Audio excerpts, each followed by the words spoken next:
मैं doctor Hemendra Arora BA second year macro economics के विद्यार्थियों को पिछली क्लास में हमने डॉमर मॉडल की बात की थी। आज हम Herod Domar model complete model के बारे में आपको बताते हैं।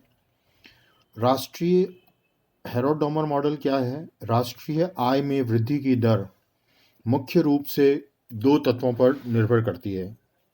नेशनल इनकम में जो ग्रोथ रेट है वो दो तत्वों पर निर्भर करती है। पहला निवेश की दर क्या है और दूसरा पूंजी उत्पादन अनुपात क्या है।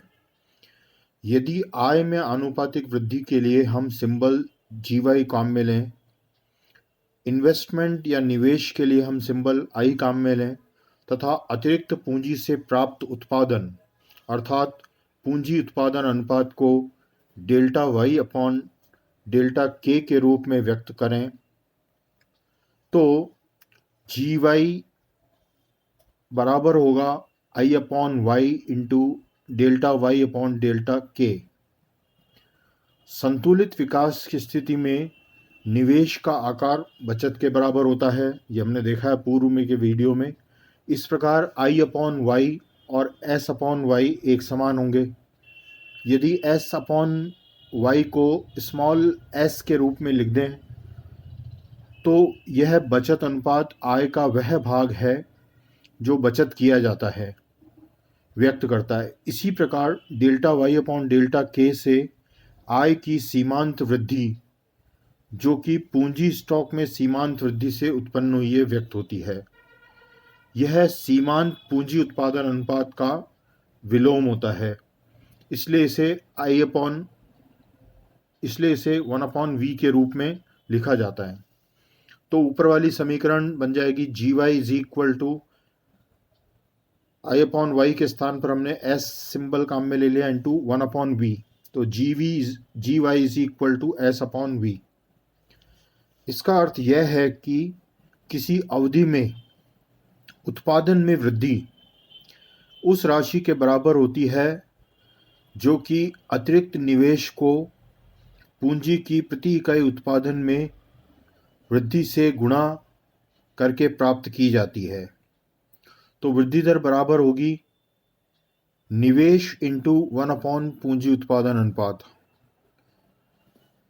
यदि निवेश के अंदर 10% वृद्धि होती है और पूंजी उत्पादन अनुपात 3 है तो वृद्धि दर बराबर होगी 10/3 which is equal to 3.33%। Harrod और डॉमर ने स्वतंत्र रूप से अलग अलग कार्य किया परंतु उनके निष्कर्ष एक समान थे।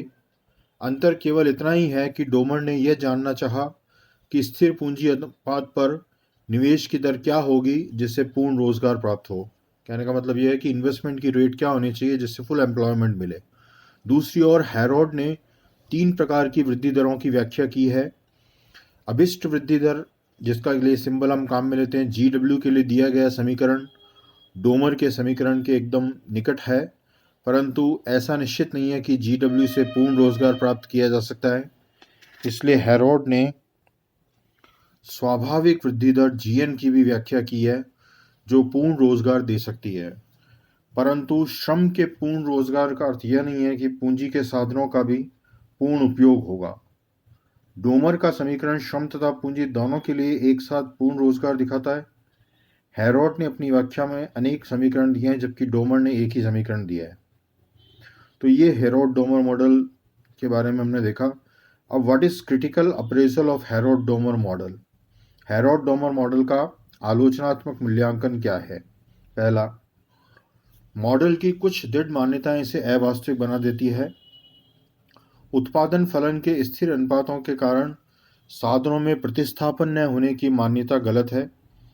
वास्तव में साधनों की कीमतों में सापेक्ष अंतर के प्रभाव में एक साधन का प्रतिस्थापन दूसरे साधन से करना एक सामान्य सी बात है और यह मानना भी गलत है कि तकनीकी सुधारों का उत्पादन पर प्रभाव नहीं पड़ेगा। तकनीकी परिवर्तन और सुधार उत्पादन के ढांचे तथा आकार में परिवर्तन लाते हैं। दूसरा, मॉडल की व्याख्या में सीमांत पूंजी उत्पादन अनुपात को स्थिर मान लेना गलत है।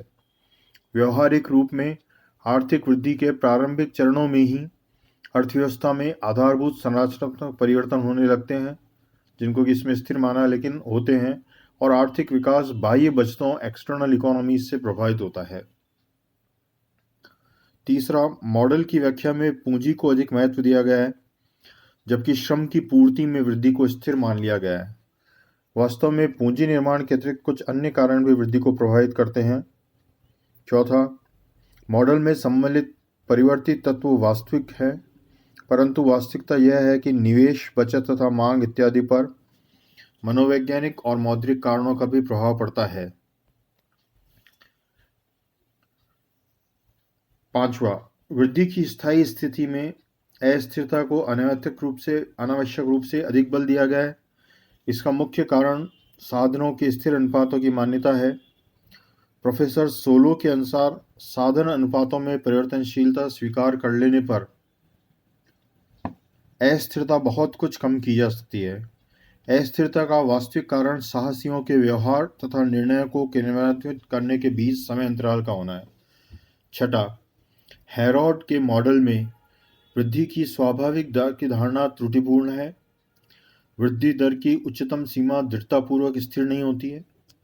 सातवां, मॉडल में सम्मिलित व्याख्या के अंतर्गत आय का मजदूरी तथा लाभ के बीच वितरण निर्धारित नहीं किया जा सकता। आय के वितरण की व्याख्या न करना मॉडल की एक त्रुटि है। आठवां, हेरोड के मॉडल में अभिष्ट वृद्धि दर की धारणा अस्पष्ट है। जीडब्ल्यू के निर्धारित तत्वों की व्याख्या भी पूर्ण नहीं है। नौवां, मॉडल में स्थायी वृद्धि की आवश्यकता पर अधिक बल दिया गया है और वृद्धि दर की अवहेलना की गई है। विकसित देशों में स्थिरता के लिए स्थायी वृद्धि आवश्यक हो सकती है, परंतु अर्धविकसित देशों के लिए तो वृद्धि दर ही महत्वपूर्ण है। 10वां, मॉडल में सम्मिलित तत्वों का संबंध संपूर्ण अर्थव्यवस्था अथवा समूह से है। इसमें विभिन्न खंडों अथवा क्षेत्रों के बीच परस्पर संबंधों का पता नहीं चलता। यह मॉडल संरचनात्मक परिवर्तनों को प्रदर्शित नहीं कर पाता है, जो कि अर्धविकसित देशों के आर्थिक विकास के लिए महत्वपूर्ण है। तो इन बातों से स्पष्ट है कि हेरोड-डोमर मॉडल विकसित देशों के दृष्टिकोण से उपयोगी हो सकता है, परंतु अर्धविकसित देशों के संबंध में इसकी उपयोगिता नगण्य है। तो आज हम यहीं तक करेंगे। हेरोड-डोमर मॉडल को हमने बताया और उसकी कुछ लिमिटेशंस बताई हैं। Thank you.